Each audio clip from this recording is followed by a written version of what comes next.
Alam mo ba na ang pakwan ay maraming benepisyo sa ating katawan? Ito ay mabuti sa ating puso at ugat.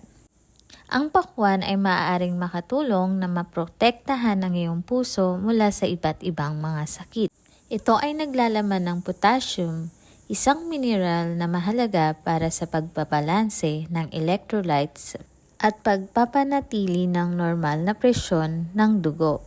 Ang pakwan ay tumutulong para magpapaba ng presyon. Ang potassium at magnesium ng pakwan ay nakakatulong din sa pagbaba ng blood pressure. Ito ay mabuti sa ating mga mata. Ang pakwan ay may vitamin C at vitamin A na kailangan ng mga mata para makakita ng malinaw at maiwasan ang mga sakit tulad ng katarata. May katas na alkaline water. Ang pakwan ay binubuo ng 92% alkaline water na mabuti sa sikmura at safe kahit may ulcer. Ang alkaline water ay nakaka-neutralize ng acid sa tiyan at nakakatulong sa digestion. Nakakatulong sa pagbaba ng timbang.